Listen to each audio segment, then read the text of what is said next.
The story of Queen Esther. And it's an early example of a certain group installing themselves in high positions to gain political favour and subvert justice for the goal of the House of Israel. And there was a lot going on between Persia, or Iran as it's known now, and Israel, or Hebrew people, or put it blunt, Egyptian peoples. And she made a request to her husband, who was the king, to save the Jewish peoples, who had installed her in that position. And the request was granted reasonable enough by King Ahasuerus, and authorised Haman to prepare for a day in the near future when the Jewish problem could be solved. But unbeknownst to them, the king's favourite wife, Esther, was a secret Jew. And after she was smuggled into the palace to give her charms to the king, and so the Jewish harlot became queen. The Jews soon learned of King Ahasuerus' plan, and Mordecai hurried to the palace, where he informed Esther of the peril of the Jews. Esther boldly went to the king and said that she was a Jewess, and dared him to carry out Haman's request. And the king was unable to apparently resist her charms, like Solomon before him, or Herod for that matter, and agreed to do anything she asked. So what did Esther ask for?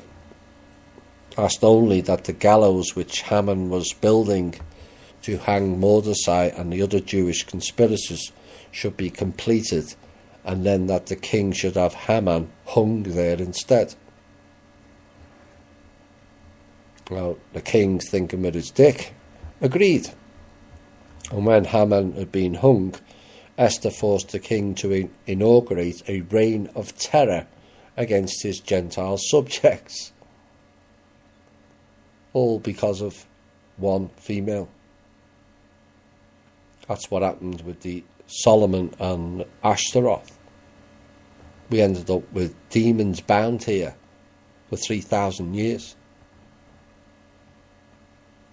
And yet we have people in the community saying we need to return to a matriarchy because we're more balanced. I would check your history.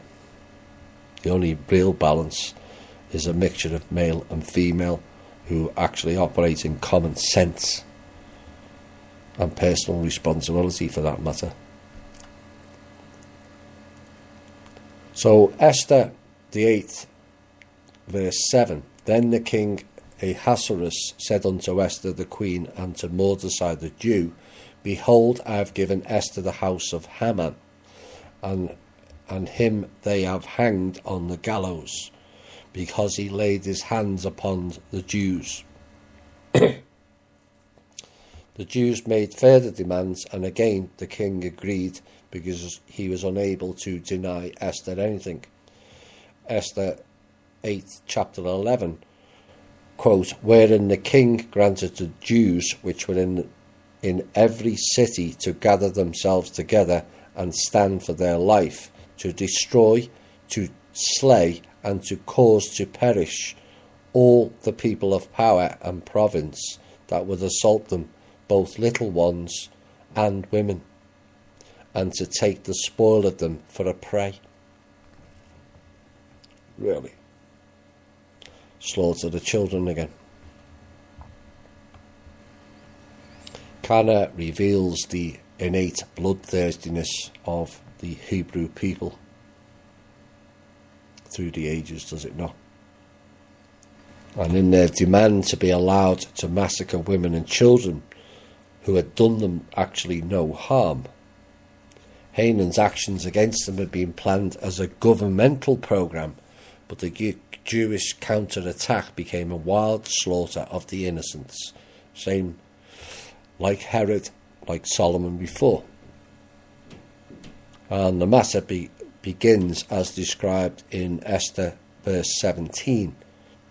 quote, "And in every province and in every city, wherever so the king's commandments and his decree came, the Jews had joy and gladness, a feast and a good day.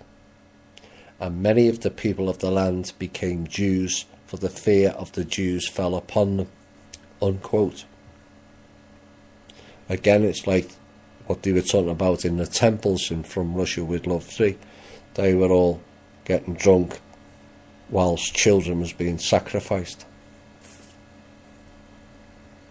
At Esther's request, King Ahasuerus now hung all of Haman's 10 sons as well. Their only crime having been that Haman had been their father, and his house and goods were given to Esther's relatives. The massacres of the Gentiles were carried out throughout the Persian Empire, and the bloodletting of the native leaders so weakened the nation that soon afterwards the empire was easily conquered by Alexander the Great,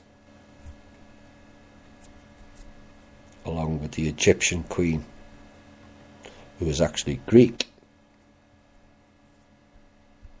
Cleopatra.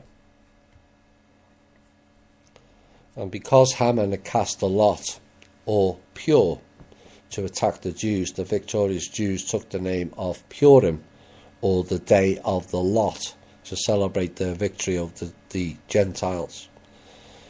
And the last verse of Esther describes their happy Jewish community, Esther X3.